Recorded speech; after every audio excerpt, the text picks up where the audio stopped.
Welcome, my friends. This is Maniacal Incorporated, and you join me in the midst of a midlife crisis. The week just gone by, roughly the 21st to the 29th of April, marked the 20th anniversary of the release of Tropico, all the ways back in 2001. And I'm sitting here trying to figure out where the last 20 years of my life went to. I was so hyped for this game when it came out. I got it as soon as I could, and I played it constantly for, I would say, at least the next 6 years.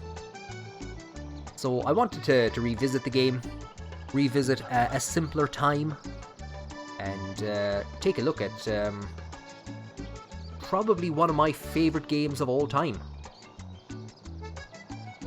And I've been thinking back over the last 20 years, and that statement about being hyped about this game when it came out first of all. I read about it in a magazine, a PC video game magazine. I saw a feature, I read it, I pored over the picture of a rebellion breaking out on the island. And that was really it. That was all you could do back in those days. You couldn't wishlist the game, because Steam wouldn't exist for another 2 years. There was no going on YouTube to see was there any dev updates or anything like that, because YouTube wouldn't exist for another 4 years. And you couldn't go on Justin TV to check if anybody had been given an early access copy of the game and to see if they were streaming it, because Justin TV wouldn't exist for another 6 years. What's Justin TV, all the young people are saying? Check out my description below for a link to my Justin TV account and follow me there, if you would be so kind. But also, please check out Awesome Waves' Justin TV account. Awesome Waves does the videos, or he does the thumbnails for most of my videos. I could do them myself, but they would be absolutely terrible. And Awesome Waves has done some great ones in the past, but the ones for this series, truly, he has outdone himself. I think they are his best work. Mime de Fique. Chef's kiss, as Math Plays would say. So yeah, do please go and check out his Justin TV account and show him some support. It was a different time. It was a different time. So yeah, we're going to be looking back over one of my favorite games.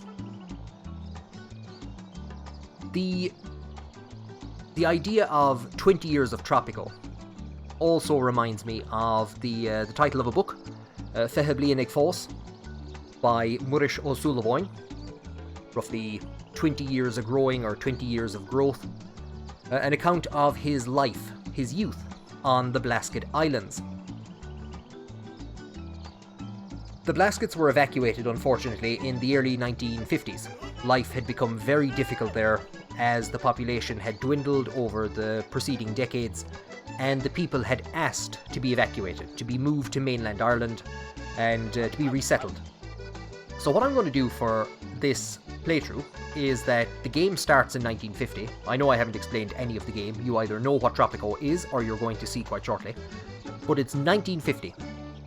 The Blasket Islands has been evacuated, but instead of moving to mainland Ireland, instead of immigrating maybe to the United States or to Britain, instead, 30 people from the island have travelled out into the Caribbean to found An Blascaod Nua, a new Blasket Island. So you've probably realised that this is the Zack Schneider cut of the game. There should be thick black bars on either side of the game window.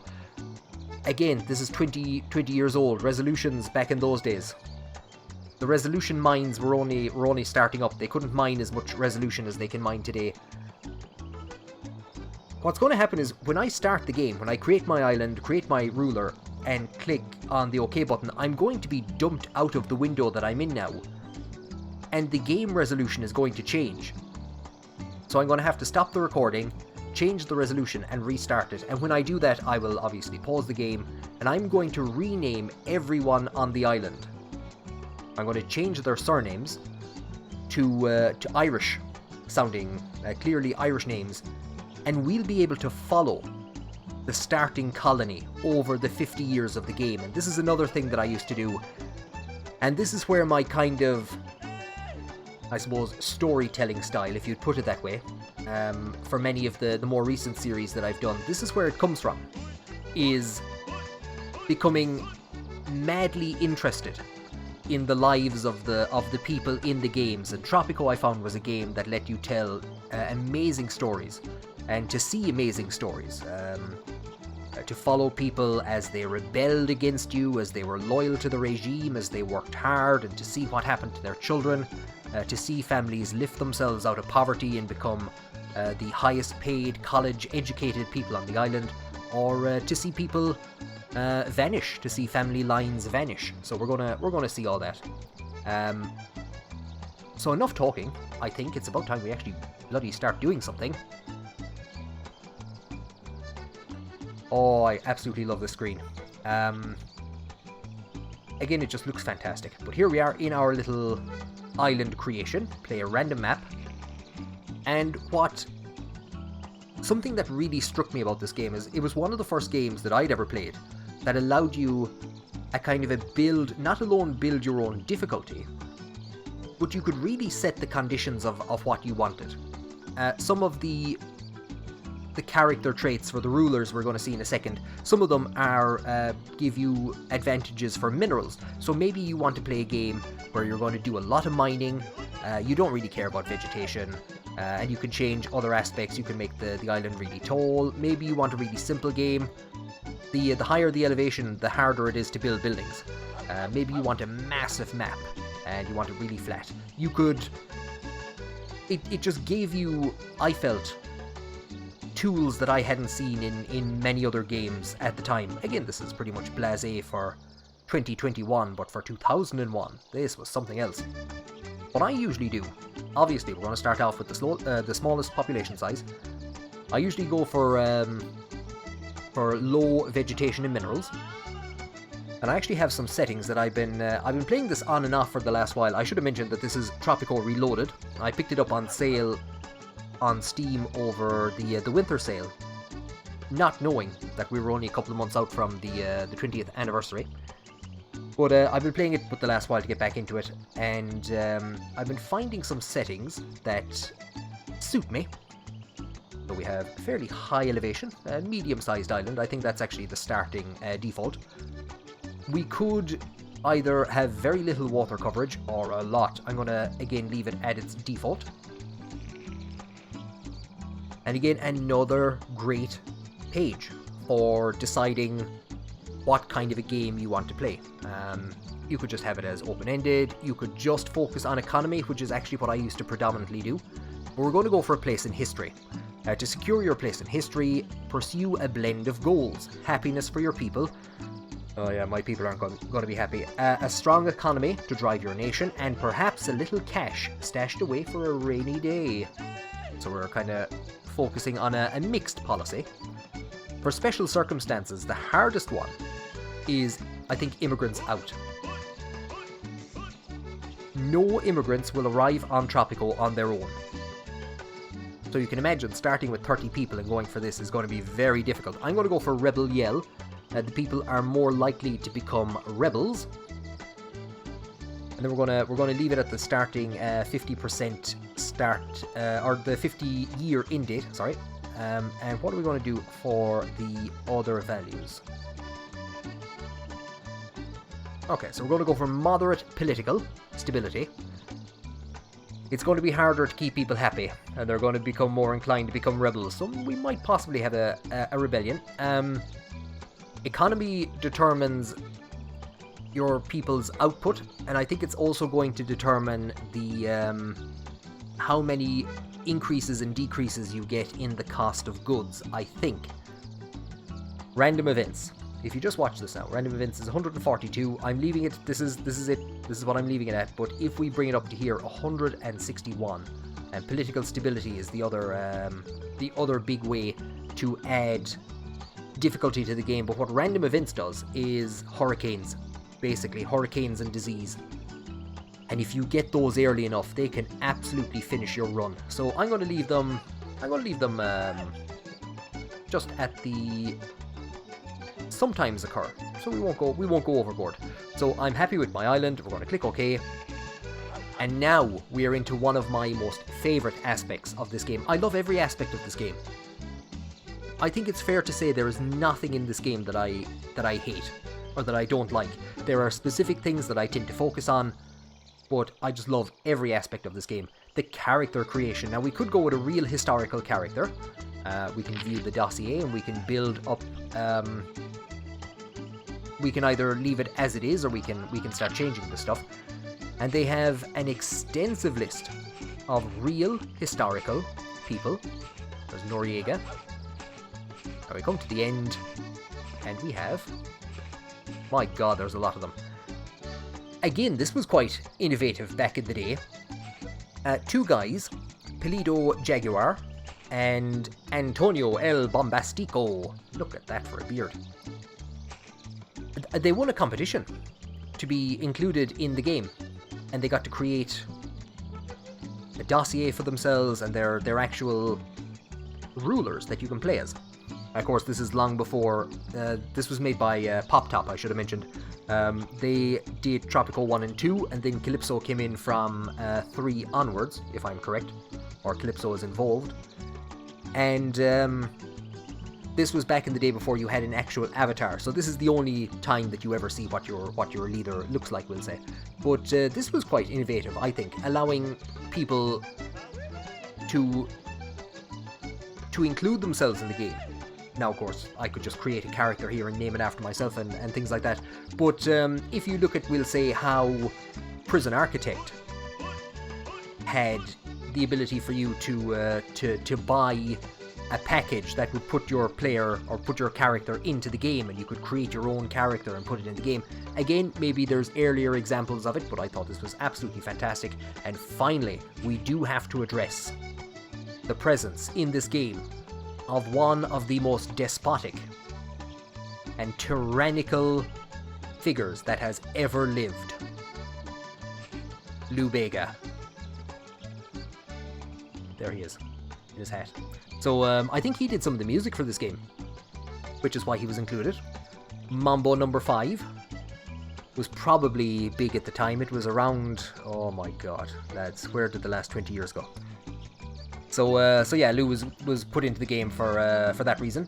And what I used to do was I used to basically create characters based on either traits that I just wanted to play as, or sometimes on Irish political leaders, and that's what I'm going to do today. Now, it should be no mystery as who I'm going to play as, because he's in the absolutely fantastic thumbnail that Awesome Waves did. I'm going to create a character based on Charles J. Haughey.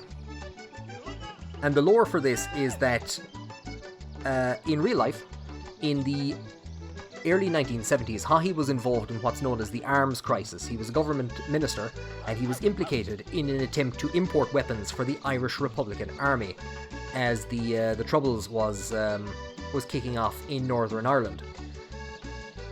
So what I'm going to argue is that Haughey has just been sacked, just before the people from the Blaskets set out for the Caribbean, and needing a representative, needing somebody to interact with the wider world, needing maybe a skilled diplomat.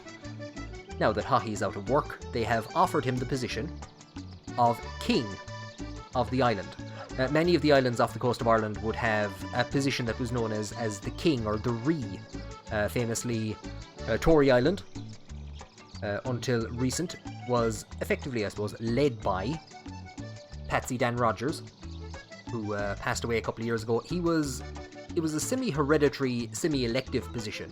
It was kind of hereditary once everyone approved. So, just like the Holy Roman Empire, Tory Island was neither Holy Roman nor an empire, but they had a kind of an elective process, which was quite similar. And the king would deal with talking to government officials for trying to maintain ferry services to and from the island. They would act as a representative for the island in dealing with the local council and things like this. Patsy Dan Rogers used to actually sit at the dock every day and welcome all of the tourists who were visiting the island. So it was an important position. So this is the position that has been afforded to Charles J. Haughey, a controversial figure in Irish history. I'm going to put up a link to a documentary on him, and that's his official portrait. That's what he looked like. I'm going to put up a link to a documentary on him, and also in the description to a podcast on Gunplot, which is a documentary on the arms crisis. So it's dealing with the whole event. Haughey, of course, would eventually go on to become Taoiseach, head of government on 3 occasions. He was involved in a bit of corruption. He was a bit of a devil. There was maybe a bit of money that was kind of kept away from the taxman. He was a bit of a devil, so I think he's perfectly suited for the playstyle that I'm going to go for in this episode. Let's create Charles J. Haughey. And again, this is what I used to love about the game. You could create characters like Generalissimo Michael Collins, Chief of Staff Owen O'Duffy, Professor Eamon de Valera.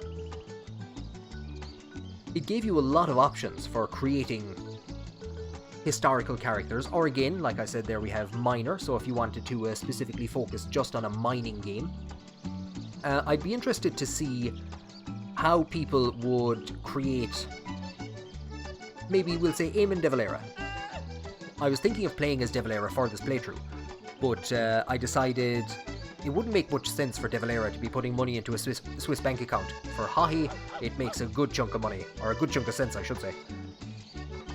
And he's going to make a good chunk of money as well. For Haughey, how would we describe his background? If you have any suggestions, other than the one I'm going to pick, I would love to hear them in the comment below. Haughey's family, his father became ill quite young. Wasn't able to work. The family only had his army pension to survive on. It was a large family. They weren't exactly very well to do. So I think, self-made man, from the poorer section of the island, you pulled yourself up by the bootstraps and owe a debt to no one. So this will increase our standing with the capitalist faction, increase relations with the USA, so hopefully we'll get more money from them, and factory productivity. So we're going to need to get a factory up and running pretty much as soon as possible. For his rise to power, I think elected as a capitalist is pretty fair. Democracy expectations very high.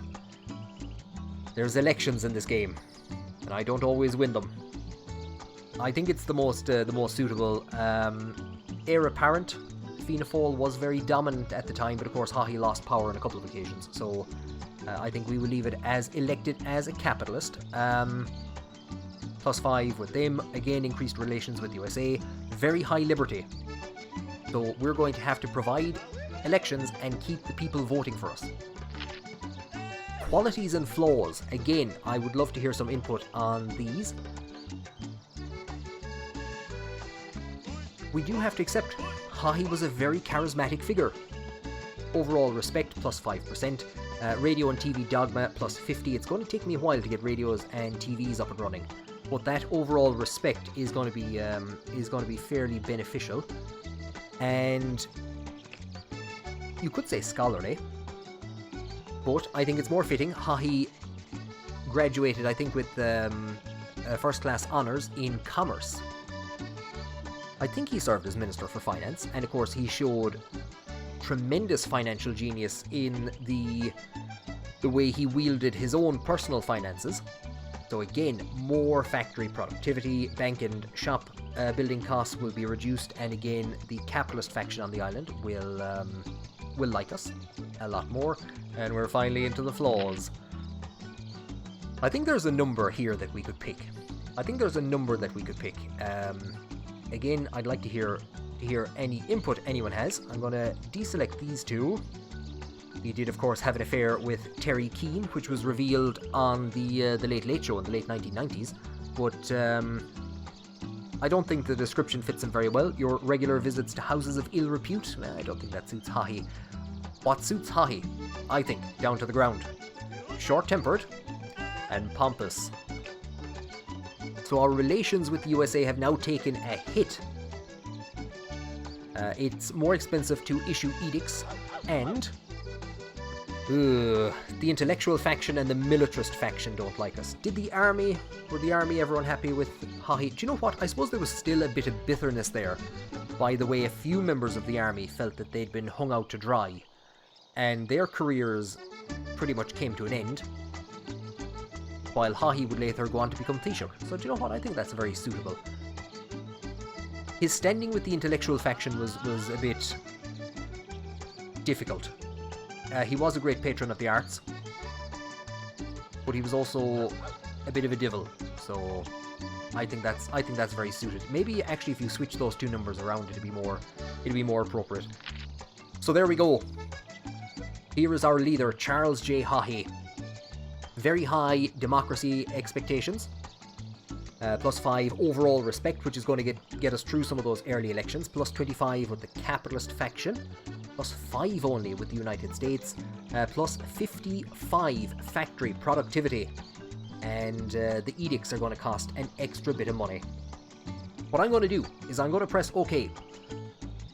We're going to see a small bit of an animation, and then I'm going to be kicked out of that screen. I'm going to stop the recording. I'm going to rename everybody on the island, and I will talk to you again in a few seconds.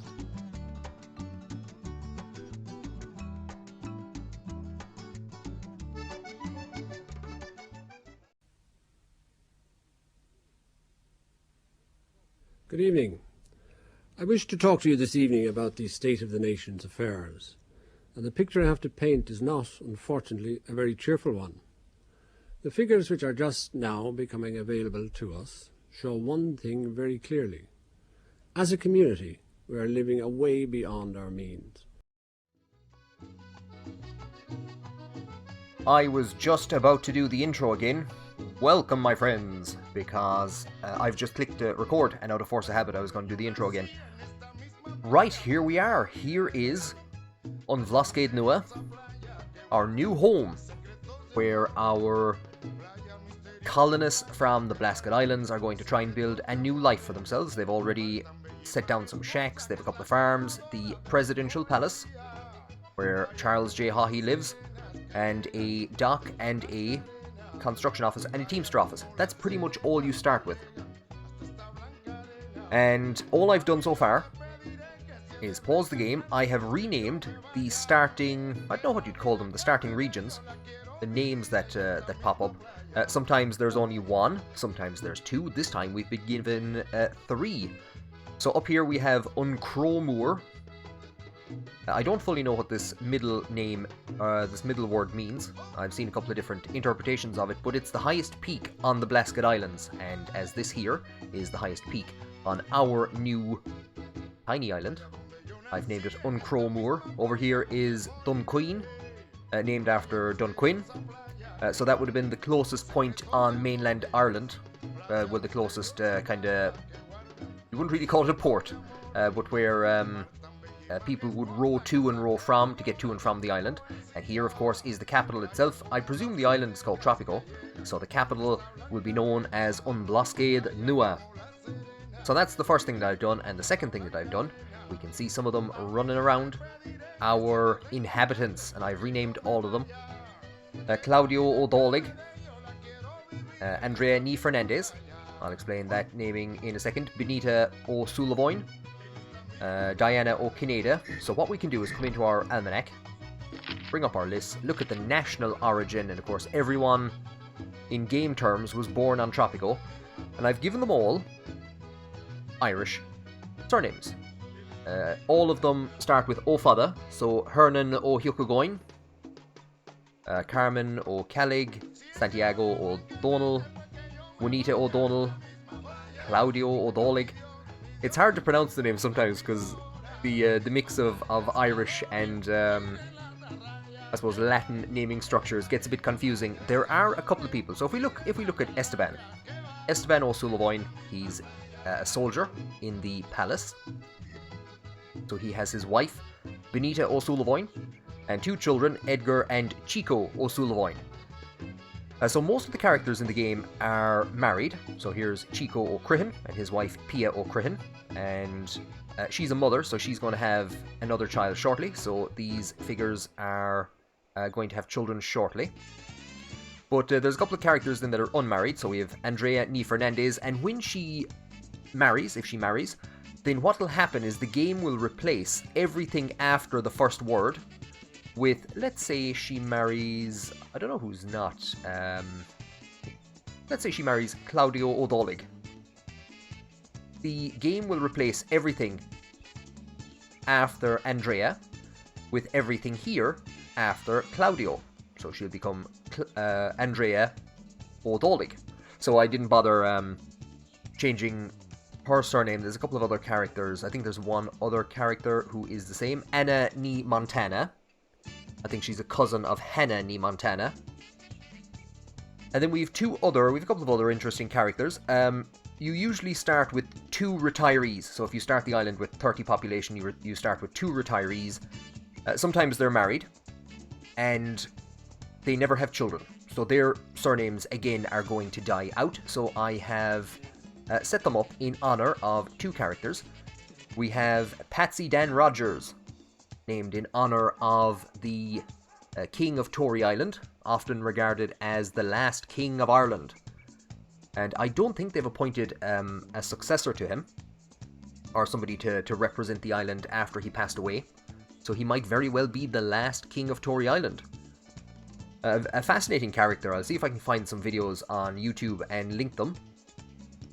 He took up painting quite late in life, and was respected by a lot of people who came to the island. I think he sold his paintings on the island. And he also took up driving quite late in life. Think about that, the difficulties that you would have in getting a car out to the Tory Islands. I don't think would they have petrol pumps there? How the hell would you maintain a car out there? And by the looks of it, he was an absolute divil on the roads. I'd say rear view mirrors were a thing that he never got as far as learning about. So that's one of the retirees is named in honor of Patsy Dan Rogers, and the other retiree is named in honor of Peg Sayers. Peg Sayers was actually born in Dunquin, and she married a man called Padraig O'Green, and moved out to the Blasket Islands to live with him. They had 11 children, 5 of whom died before Padraig died, I think in a fishing accident. Fishing was a very dangerous occupation, and also one of the only occupations afforded to the men of the Blasket Islands. And in later years, linguists and anthropologists would come to the Blasket Islands to study the culture, to study the people. Society had remained largely unchanged since before the Great Hunger. So while Ireland had gone under significant societal change, you could still see reflections of that pre-famine society on the Blasket Islands. So people would go and study the culture, and a lot of people were encouraged to write their memoirs. Peg Sayers was one of them, Murasho Sulavoin, Tomás O'Crihan. So I have named this character in honour of Peg Sayers. We have O'Shea's, we have Francisco O'Queeve, who's also defending the palace, Benito O'Crahur, Rafael O'Hineda, Edgar O'Sullivan, another O'Queeve, and this is the other character I wanted to focus on. I've left everyone's first name the same, except for this one character, who I have named in honour of somebody that we focused a lot on in my last playthrough, on Empire of Sin. Come here to me till I bait ya. It is, of course, named in honour of Frankie Donovan. There's a lot of different ways to pronounce this first name, but the most famous person to have this first name is Pontius de Rasa. So that's the pronunciation I usually go with. So we have Pontius O'Donovan. And what I'm going to do is we'll see people's names pop up every once in a while, leaders of factions, and when we come close to the end of the game, we will be able to check which families have survived, which families have died out, which families have remained in poverty, we'll say, which families have become college educated, did any of them enter the military, the police force, the civil service. So we'll be able to kind of take a look at all that stuff and tell interesting stories about their lives, these new settlers on An Blascaod Nua. Right, after all that, let's actually start playing this damn game. What I usually tend to do is, first and foremost, come down into our info mode. And this gives us an overall view of the island. We can see the overall crop conditions, and what I come for first of all is the overall mineral conditions. Okay, interesting. So we have this strong mineral region over here, and this is one of the advantages of putting minerals down to the very bottom, but also making the island really small. They're always going to give you some mineral resources, and if the island is really tiny, they're generally quite close by. So let's see what we have. We have iron, and it tells us how much it sells for, 1,300 a load. We have bauxite, which means, oh nice, we have a nice gold deposit. That is a very nice gold deposit. Very far away, but very nice. What did we have to start with? Okay, iron. That's not that far from our starting. I think we're going to have an iron mine here and another construction office beside it. That's where we're going to start. Okay. The next thing to look at is crop conditions. Again, the advantage of having a really high elevation is that it's great for coffee. Coffee is a powerhouse, but the problem is coffee takes a long time to grow. I was playing a game recently where one of the first buildings I put down was a coffee plantation, and it was 11 years before we got any profit from it.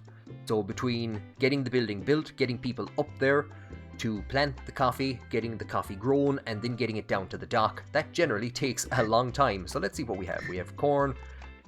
The other reason I like coffee is because you can put down wharfs, and you can put down pineapples to feed your population. So we'll put down a couple of pineapple plantations over here, pineapple farms, and you can can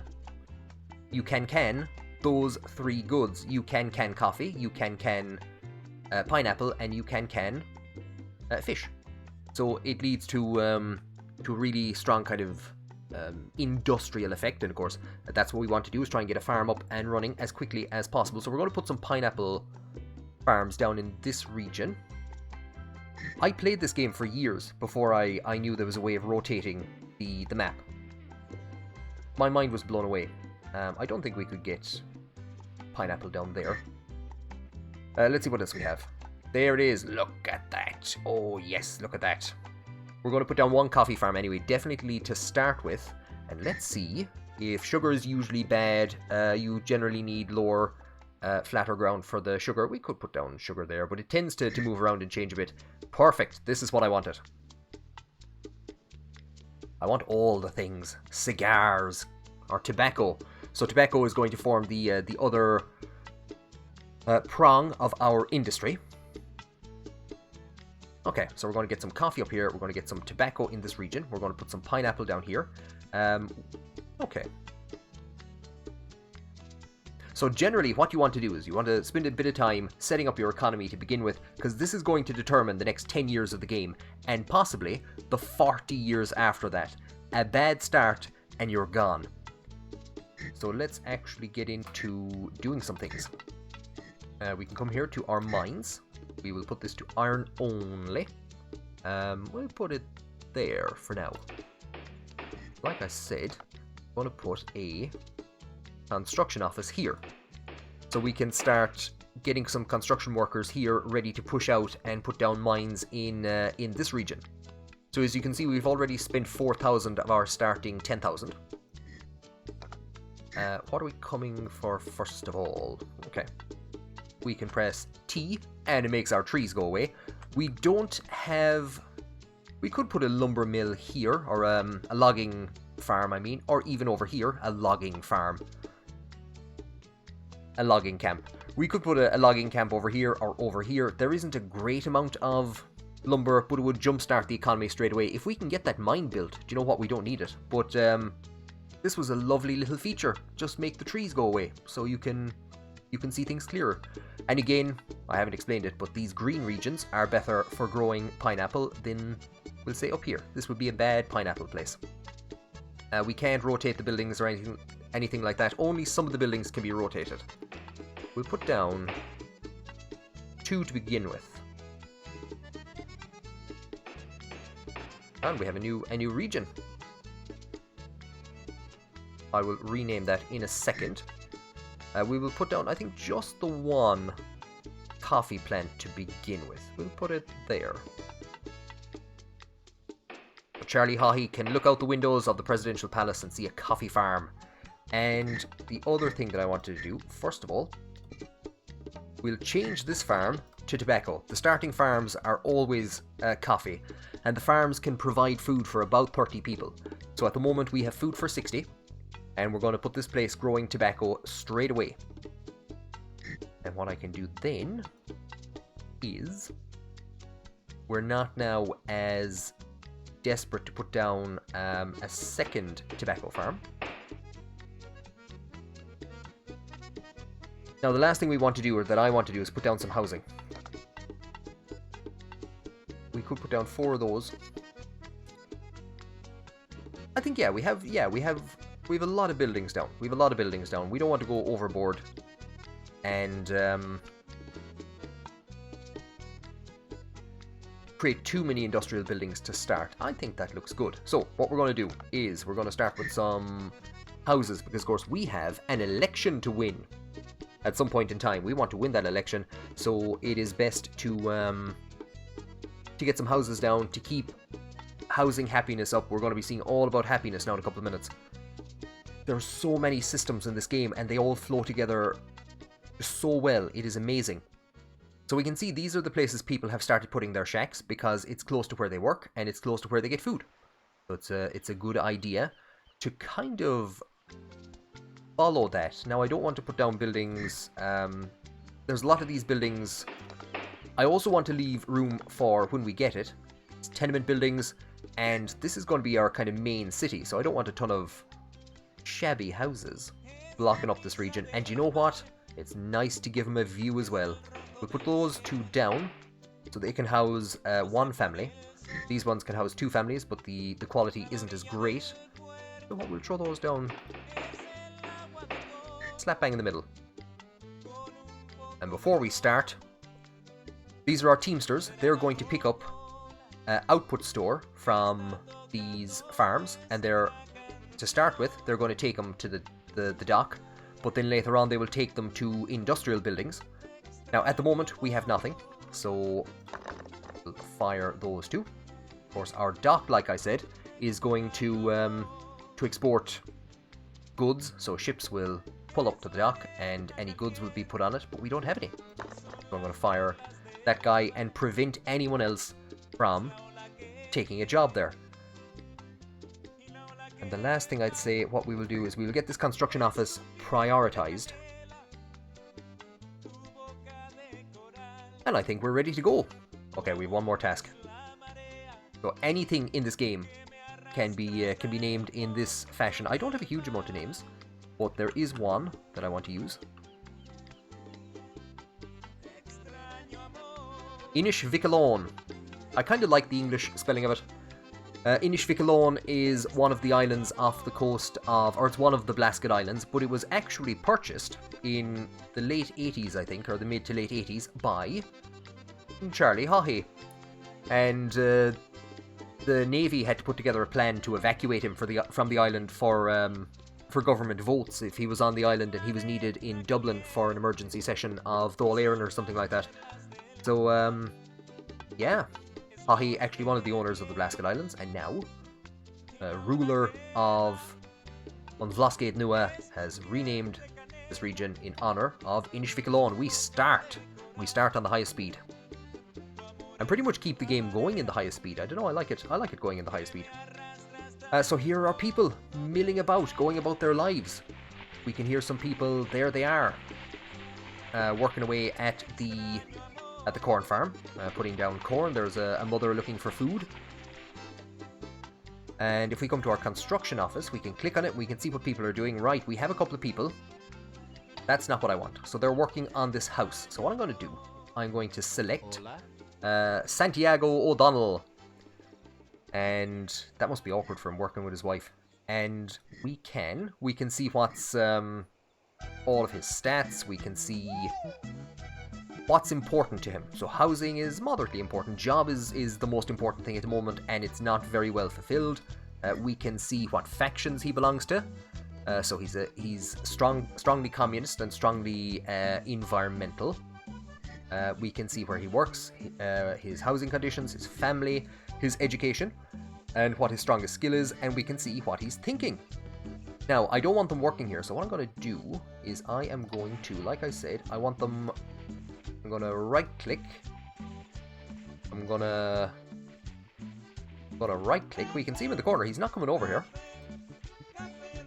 This was one of the first games, I think it was the first game I played, in which you had no control whatsoever over your people. So this isn't like, we'll say, RimWorld, where your people mill about and they do their own thing, and then you can order them to do things if you need it done in an emergency. You have no control over these people. The only control that you have over the construction workers is that you can prioritize buildings. So for these buildings here, we could drop the priority.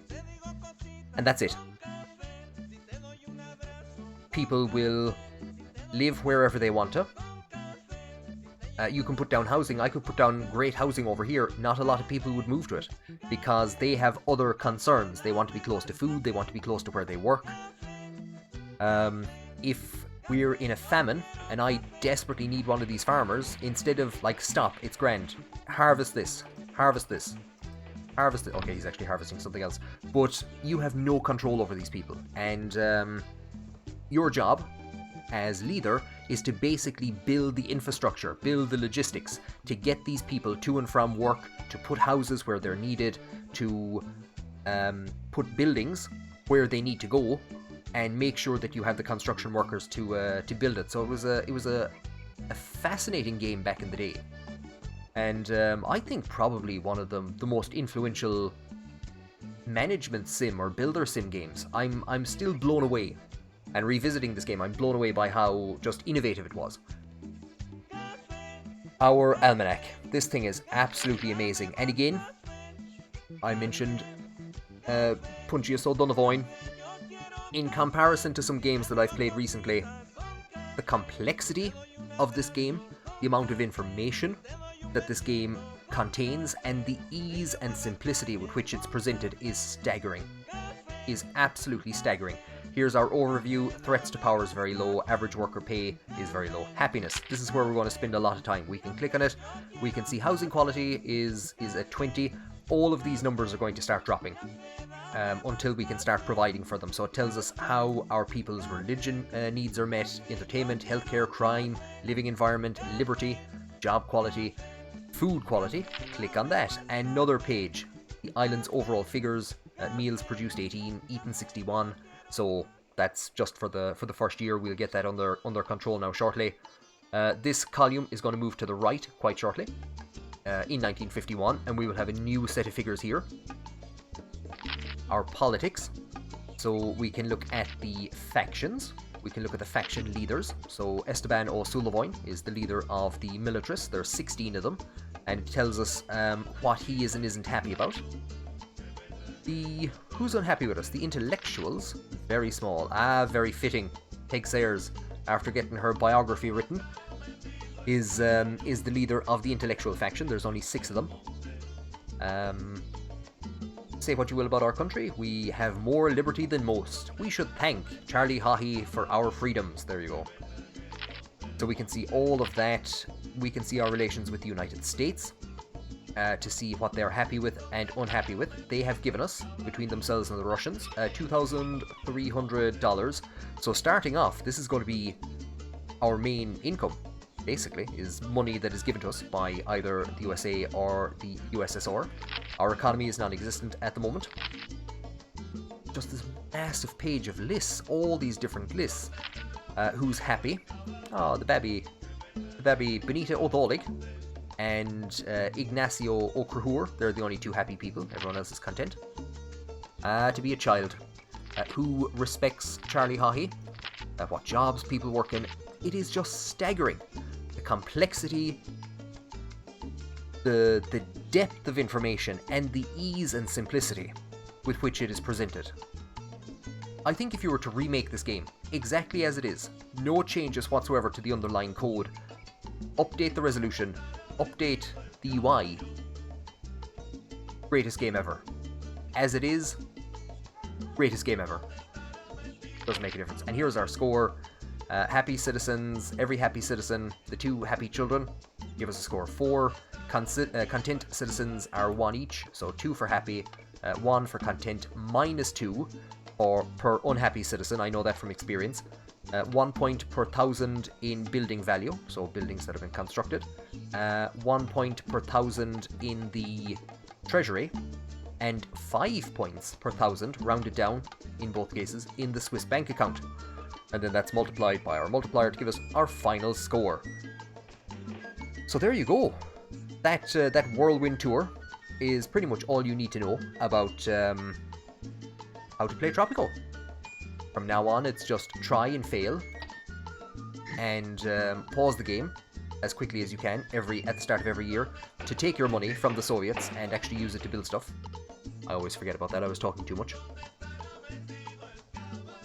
So where are our workers? They're still milling around this region. Do you know what? They're going to keep everyone happy with houses. So that's important at the least. This place is in an awkward position, so I'll actually decrease the priority and get them to focus on that second construction hut. So with that second construction building. So as you can see, they're prioritizing stuff that's closer to them.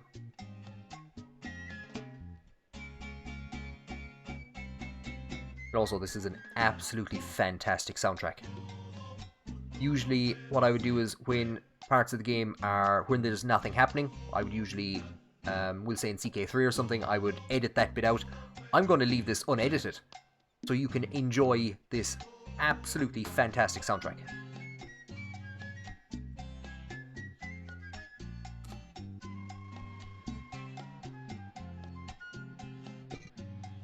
Here we have a ship coming in. See, here is where one of our dock workers, Bartholomew O'Shea, lives with his wife Annabelle. I think children, until they grow to be adults, are just squished in there as well. So I don't think the children get a shack of their own. We've gotten a pop-up that a new construction office has been completed, just in time for the end of the year, and we can see happiness is collapsing. Housing quality isn't great. Religion quality, because we have no church. Entertainment quality, so lots of stuff is falling.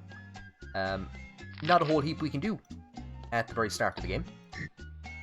Don't even have enough money for a house. Things are bad. Things are bad. So somebody who's up here finishing off this job. Let's see if we can actually catch him. It is Diana Eastwood. That doesn't sound like one of the starting names. So she was born on An Blascaod Nua. Birthplace is An Blascaod Nua. That's, not too sure how that is. Oh, well, that explains it. That explains it. I forgot how surnames work. So, of course, yes. Here is Todd Eastwood from St. Louis. And here is Diana. I think we looked at her at the very start, didn't we? Or maybe we didn't. So yeah, so she had one of the OG. I didn't change her name. I think it was like Nee Fernandez, or maybe that was somebody else.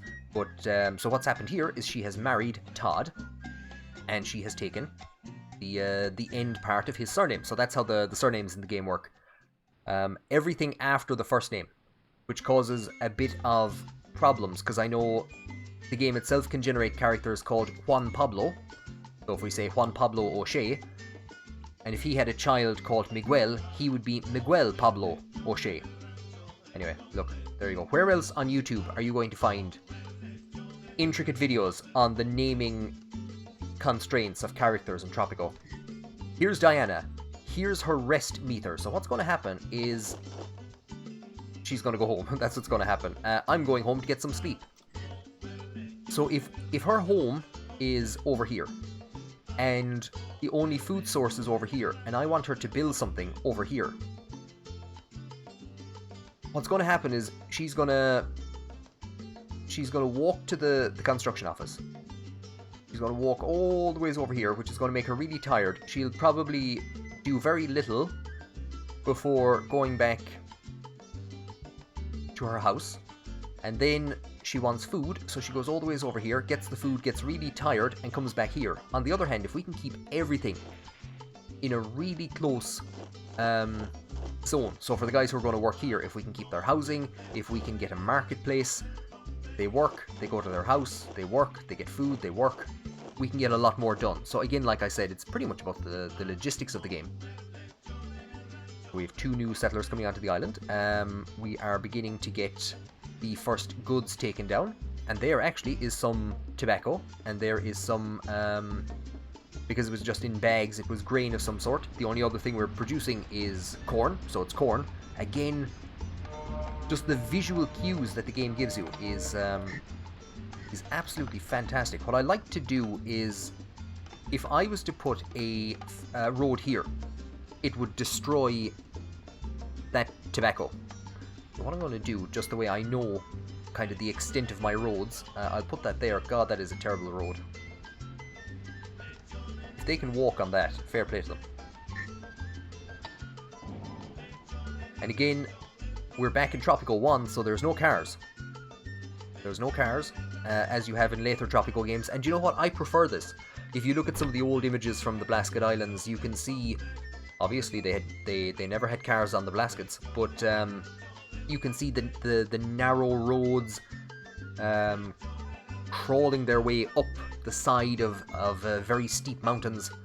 So I think it's very fitting, and I rather this. I like the look of it. We've managed to keep happiness stable by putting housing quality up a tiny bit. I'm going to get a couple of other things built. We're going to get a pub built, because how can you have a happy people without a pub? Where will we put this? So this is going to meet entertainment needs. We could put it down by where we have some people, or we could start trying to build our little area up here. So poor owl, was it Bartholomew? Bartholomew O'Shea, for him to get to the pub. Oh lads, look at that for a walk. That man's going to be walking. I'll prioritise this building. We've already gotten the coffee plantation down. Like I said, that's going to take a long time. And again, things like the elevation make people tired. So that guy, out for a walk, and you can see there a little drop in his rest measure. And it's going down faster and faster and faster now as the region gets steeper and steeper and steeper. So getting roads in here, both for our people to get to and from work and to get to and from resources, or to get to and from stuff that they need to access, and getting them down to the docks. And of course we now have 4 grand that has appeared out of nowhere, and that is from our exports of tobacco. What else can we build? A clinic.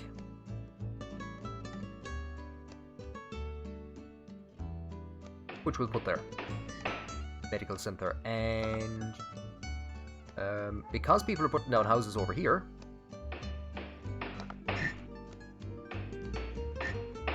if people have built shacks here, it means that they think it's the best place to live. So let's give them some proper housing. Export prices of logs and old products have decreased, so maybe it was a good idea that we didn't put down that logging camp over in Inishfikalon.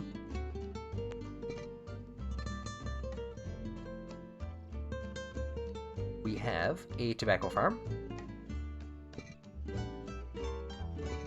And soon, yes, here we go.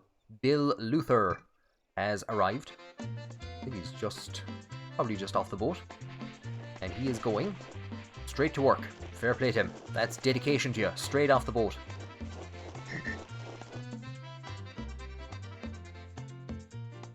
So we can start to look around. We have output store here, we have an output store here, we have an output store here. I don't think we need to worry too much about we'll allow one more person to work here. So housing quality has fallen again. Religion quality is going to keep falling. So entertainment, hopefully we can get that sorted out this year. The Soviets, bless them, gave us a ton of money. That pub is being worked on.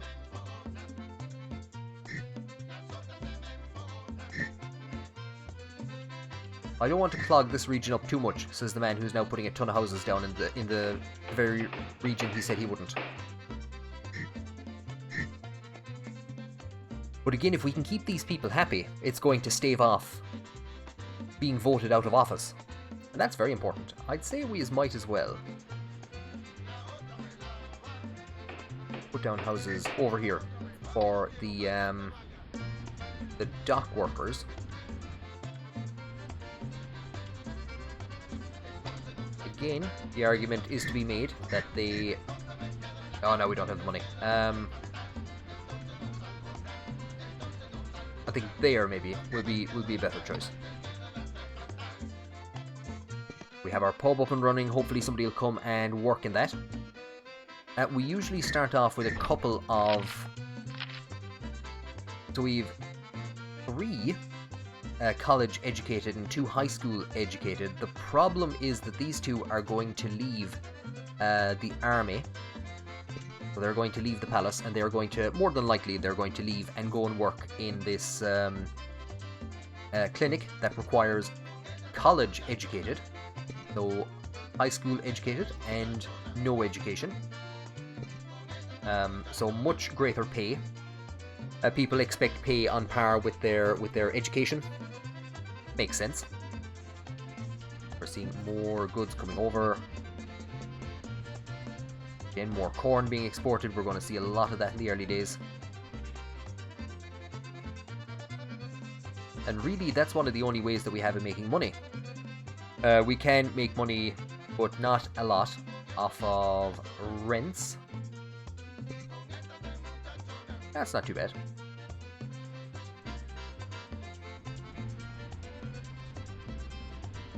So here is Bartholomew doing fantastic work, single-handedly keeping the economy going.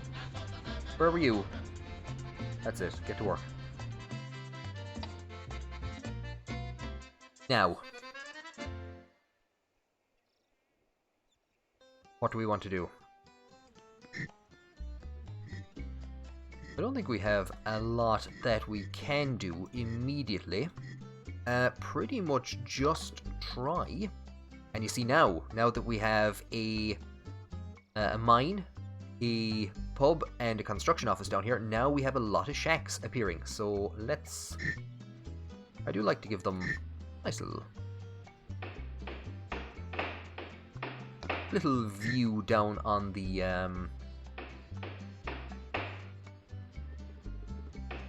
on the coast. Like I said, then... I believe some of your people may be calling for an election next year. Oh. So that's Penultimo, our advisor, but I will be referring to him as O'Mara. Advisor to Charles J. Haughey. In general, the first election shouldn't be too bad. But from there on in then, we're going to have to start providing a lot more things to the people. We can see again these little animations when the people are working. Popularity is dropping, Presidente. Shush, shush. I'm trying to explain about animations. So it tells us where he's going. And we can see that that animation was slower than some other ones that we might see because of his rest rate. Let's see this guy. What have we? The leader of the militaries is complaining, probably because everyone's gotten a job. Yeah, there you go. Let's see how this guy looks. No, he's tired as well. So we have a problem. Everyone is really, really tired.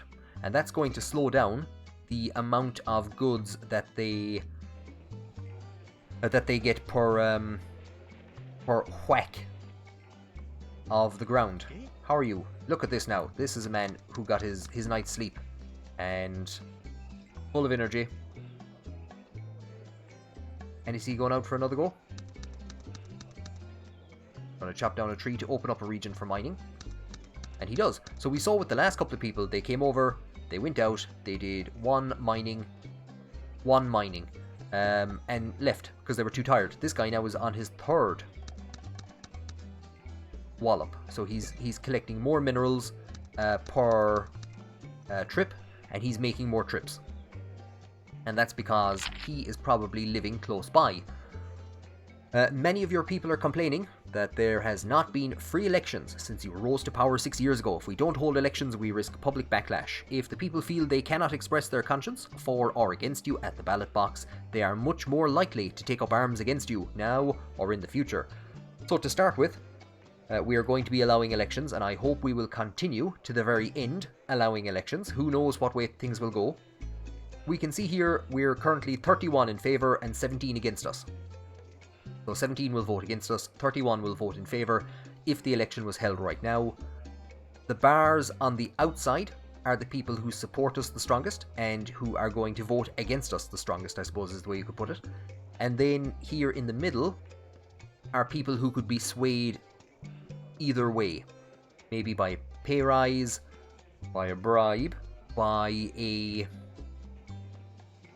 better housing, maybe by a tax cut, Mardi Gras. So there's a couple of things we can do if we have the money to sway the voters when it comes to an election. We don't need to do any of that right now. We will allow the election, and look at this. It is the leader of the military faction, Esteban O'Sullivan, who is running against us. He's complaining about the size of the army. Esteban, you left. You left the army to go and work in a clinic, so don't you be giving me that. There's a couple of things we can do. We've preventative medicine, decreases the need for citizens to visit by 20%. We could try and increase the birth rate by 50%, or extend citizens' average lifespan by up to 5 years. I usually just leave it on preventative, especially at the start. Happiness has remained stable, housing quality is coming back up, entertainment quality isn't dropping as much. Healthcare has gone up slightly. Crime safety is still bad, liberty is great. Okay.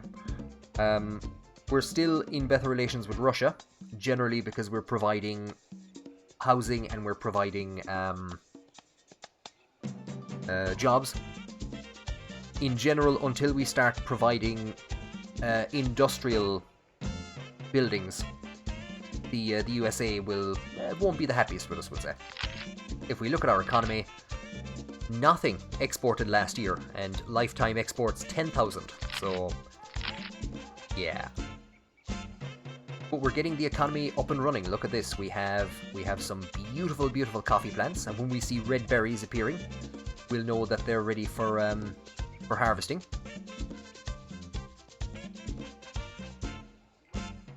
You know what, I'm going to hold off on building any more houses. We can see that some shacks have collapsed because people are moving into these houses.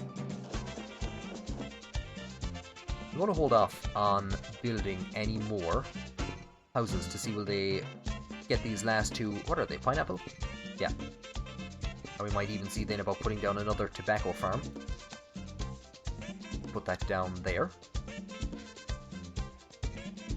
I think with these 4 buildings and that place producing goods. You know what? Yeah, I think we'll lift the employment, the hiring ban on Teamsters and dock workers.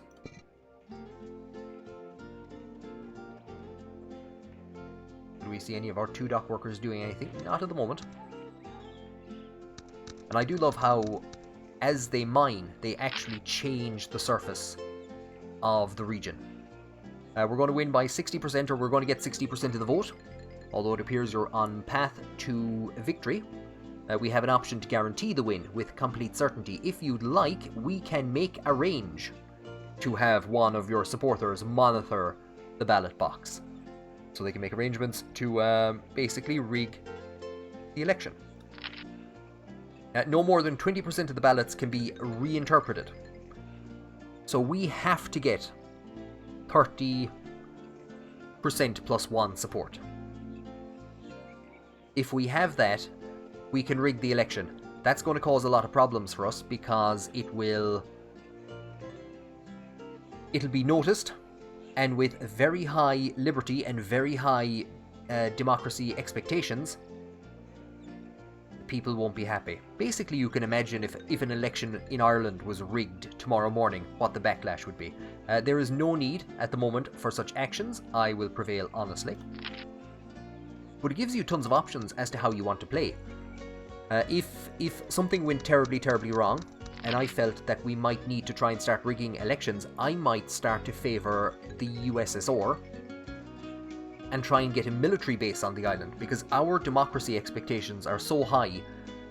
If I start rigging or denying elections in this game, it's highly likely the USA will try and invade. Not try, succeed. Lucho Ojineda, the leader of the religious faction, is complaining about the lack of a church on Tropico. I know, we don't have... I was going to say we don't have the money. We're getting to a stage where we almost have the money. So, tobacco. Remember I said I was going to stop building things for a while. Now. Okay. So it's all well and good putting down these houses. But as can be seen, it's not providing housing for a lot of people, so I think... Where can we put this? We do actually want to put it somewhere where people will need it.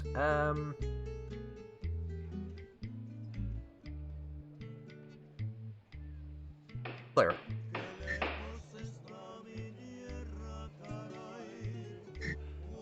What we can start to do is put in the bones of a bit of a road.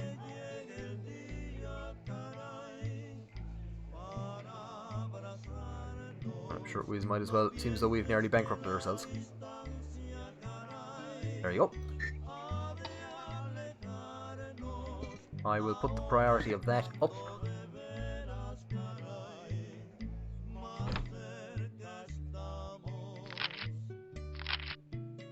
How is food quality? Food quality is okay. That's something that we do want to keep an eye on. So liberty has gone up because we allowed elections, and they were free and democratic elections. Housing is still going up. The USA is happy because we allowed elections, probably. They're worried, they're unhappy that we're much closer to the communist faction on the island than the capitalist faction. So the communists are happy that we're providing jobs and housing. The capitalists expect higher quality housing, and they expect industry. So yeah, again, not a lot we can do with those at the moment. It was our best year for exports. Tobacco and corn, that's the only thing going off the island.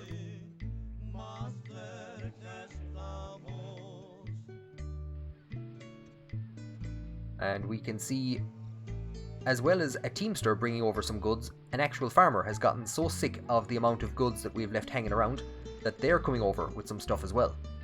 So that's a bad sign. That means that we definitely do need more teamsters, because of course if he's delivering that stuff, it means that he's not farming. Punchius, I thought you were a teamster at one stage. Did you quit? He did. It looks like he quit straight. Oh, we probably fired him. He was probably the guy we fired day one. Another new tobacco plantation has been set. I'm wondering, do I want to get this other pineapple plantation up and running?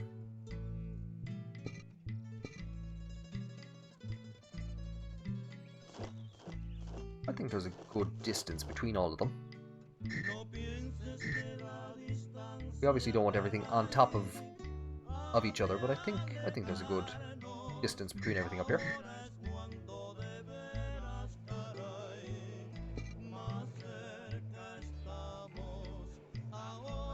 Are we close to getting a church?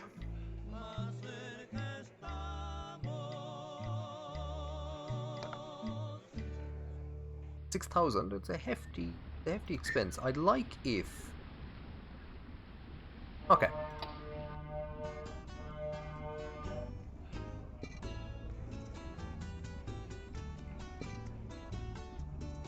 Okay. We're going to be a bit of a divil for a while. The economy's going well. Maybe we're getting a bit too overconfident. But Haughey is looking out. on Tropico. He's seeing all the new buildings going up, and he's thinking to himself, there must be some way that this could benefit me. We come down into our edicts, and these are various different things we can institute to improve the lives of our people. So we could double the food rations, which I might do at some stage. We could introduce prohibition, anti-litter ordinance, a literacy program, a contraception ban, social security, lots of different things we can do. Political and religious things we can do. Economic. Special building permit. What we're going to do, we're going to allow that. With so much money being spent on the island, it is only right that El Presidente receive a taste for himself. We can pad the cost of all new construction by 20%, with 10% of the total cost going to El Presidente's Swiss retirement fund. The other 10% will go to keeping the arrangement quiet. The downside is that the intellectual faction, because they can count, they will perceive that something is amiss. Issue the edict. As you wish. And what we can now do is engage in some major building works. I don't think we can get this in here, can we? Pity I didn't go and try and build this first of all. Sure, we'll put it there. Near the pub. That's important. So if we watch our Swiss bank account, this is our Swiss bank account down here. As I start putting in a road, a tiny amount of money goes into our Swiss bank account, and now as I put down a church, we get a bigger chunk. And we are on the verge of bankrupting ourselves again.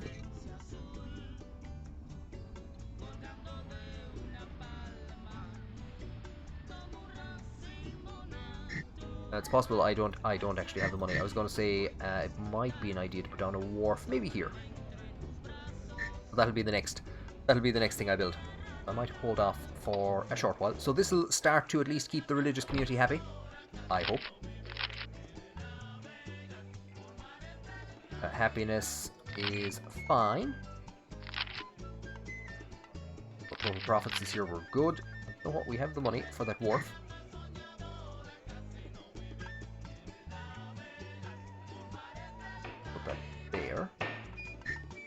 And we now have 1,000 in our Swiss bank account, so that's going to be worth about 5 points to us. So I might even turn this arrangement off again shortly. I don't want to siphon too much money off too early, but it's good to get a couple of euro in there, a couple of dollars. And I'm kind of thinking, at some stage, of shutting down that dock and moving it maybe here, and building my factories in this region, closer to, well, it's debatable whether they're closer, but it's going to be easier for our dock workers to get there. So we could build our industry over here, and or it'd be easier, I mean, for our teamsters to get to. We'll see. At this stage, I don't want to go building a dock. A dock is quite expensive. So the local capitalist is now led by a new arrival on the island. Somebody who is not descended from the OG settlers, and we can see a lot of shacks falling as they are moving to new areas. But we can see shacks up here because they're too far from the housing that we're providing. We will prioritize that tenement because neither of the two of them were prioritized. The people who would come to this construction building would go and work on the closest building, and the ones who came to this one would go and work on the closest building. But now I've told everyone to come over here.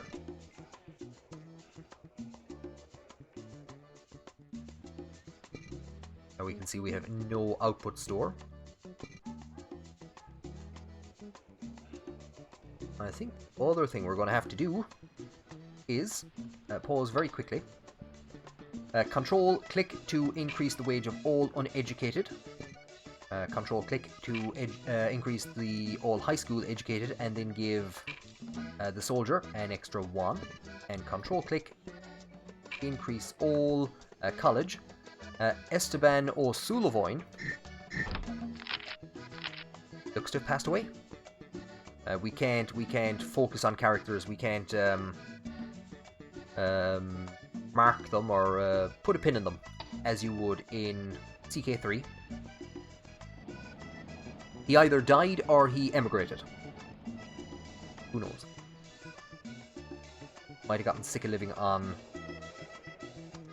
An Blascaod Nua, the devil.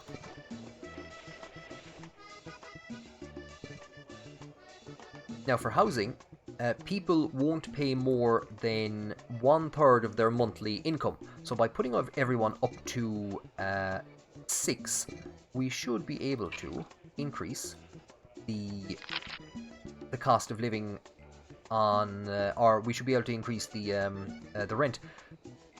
Tobacco and cigars has decreased by 10%. God damn it! I think tobacco brings in 1,000 per load, so that's now down to 900. Housing quality has dropped a tiny bit. Religion quality has dropped. And we're probably going to be focusing, facing another election in 1962. There you go. Our Swiss bank account has gotten us a nice chunk of money.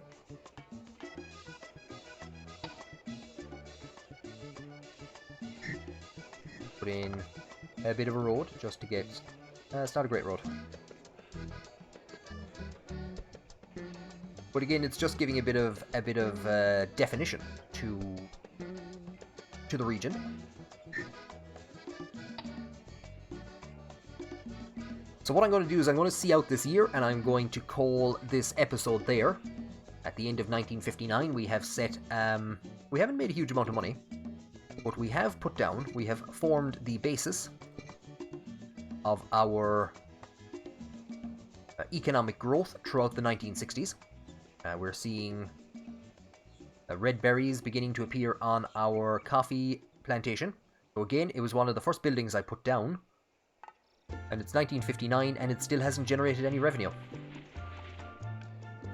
A new church has been built. We're going to have to pay a fee to bring somebody in to staff that, because we're going to see that nobody wants to be a priest. It's going to be very hard to keep this building staffed. And you can do that by clicking here to lure a foreign high school educated worker. We need male high school educated workers for this building. By paying $600 to a foreign agency, we can guarantee that a foreign worker with those skills will show up. The last time it was 500. If I was to click now, the next time it would be 7. So it keeps going up and up and up. They never mind for now. And of course, to get a college educated, our first college educated worker would be 1,800, then 1,900, then 2, and so on, and so on, and so on. So much more efficient to educate them on the island.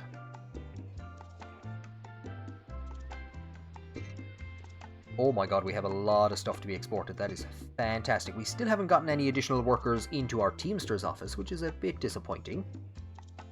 Might actually have to increase the pay there. We're going to need to start putting down some bit of a road connecting out in this direction. Possibly even coming down here so that people can get to and from Uncrow. Okay, the first 10 years haven't gone too badly.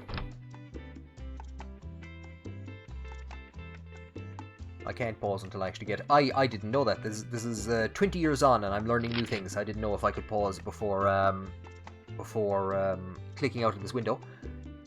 Happiness has gone up a tiny bit. Average worker pay has gone up a small bit as well, actually. So we can see that, you know what, happiness is down. Overall, it's been an unhappy 10 years under Haughey. If we click on average worker pay, it tells us who's paid what wages.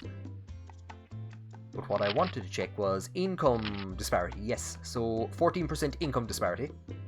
It tells us the quantiles that people are paid, and it tells us the Caribbean average. So we're a good chunk under that at the moment, and our people will look to that as a measure of how happy they are with their jobs. So we do need to get that under control as well in the next few years. Russia is happy with us. Juanita O'Donnell, the leader of the local communist faction, has reported to the Kremlin that El Presidente has made a positive impact on the Tropico's communists.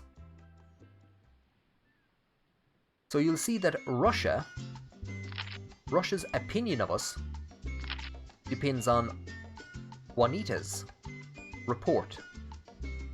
If we come into factions, or the communists, Juanita is concerned by the way things are going overall in Tropico. As leader of this faction, her feelings have a strong influence on the faction as a whole. So there's 34 in the faction. If we come to Juanita and look at her needs, if we can provide for Juanita's needs, or if we can make her like us, as the leader of this faction, the respect amongst the faction members as a whole will go up. So it's not just that we need to actually provide what the communist faction wants. We could just make one person very happy, and that would at least generate partial increases in respect for us. Of course, we do have, I don't know if we can bring it up, a bribe. We need a bank for that, so that's going to be a while off. Again, the depth and the complexity and the rock, paper, scissors nature of this game, which when we get a police force up and running and I start expanding the army, we'll be talking about, it's amazingly simple, but complex and deep and fascinating. Mining profits, I think, have we gotten mining profits for the first time? We have. So again, look at the breakdown. Industry profits or non-existent farming profits. So the number of farmers, and we can see going back to the 1950 dropped a small bit. Food per farmer, food produced. Or we should maybe get rid of some of these just to see. Okay. Then we have food eaten, and that takes us to our produced and eaten totals. And we have acres planted. I'm not gonna lie, after 20 years, this is the first time I've ever seen that. That is absolutely amazing. Farm revenue, wages, maintenance, farm profits. Some of them aren't essential, but I could spend hours inside in this early 2000s Excel spreadsheet and just looking through these graphs. It is absolutely amazing. Politics, we are into the economy, top exports. So 38,000 over the lifetime of the island. We are predominantly dependent on tobacco, and of course tobacco exports have decreased. We still haven't seen any coffee go off the island, and we saw iron for the first time this year. And then we have our lists. If we look at our national origin, Jamaica, Cuba, Bahamas, Puerto Rico, and here's our Tropicans. And a lot of these now, there's Juan O'Sullivan. There's no Queeve, Tomaso Crihan. There you go, look at that. Tomaso Crihan himself has come out to the island. Benita O'Dolig. It's very difficult to pronounce these Latin Irish names. You don't ever expect to see an Estella O'Crihan, or a Carmen O'Dolig, or a Ricardo O'Shea. So there you go. That's how the island is doing so far. And finally, after 10 years, we have a score of 115. This has been awesome. I can exit and pause. So we get every 10 years we get a little bit of a congratulations from Omara. So we're going to get that at the start of the next episode. I'm very happy with how we have managed over our first 10 years to develop our economy. We did most certainly get some of these plantations, the pineapple plantations, up and running a bit later than expected, but we have a solid... okay, maybe we don't have a solid tobacco supply. We've good coffee, and of course we have our mine up and running, and I think in the next 10 years we're going to see an expansion out towards this bauxite deposit. We're going to see a high school go down, and we're going to see hopefully the start of the island's industrialization. So do tune in to see how Charles Haughey will lead An Blascaod Nua through the 1960s. We're going to see the anniversary of the 1916 Rising, so there might be a celebration on the island to commemorate the descendants of those who took part in it, or who were involved in the revolutionary struggle. This has been great. I've really enjoyed coming back and playing Tropico. While it's going well, generally things tend to go well in the first 10 years. If we get a hurricane, this could all be over. This could all be over. So do you know what? Look at it and enjoy it while it lasts. Here is the beginnings of our new colony on An Blascaod Nua. Thank you very much for joining me on this episode, and I will see you again on the next one.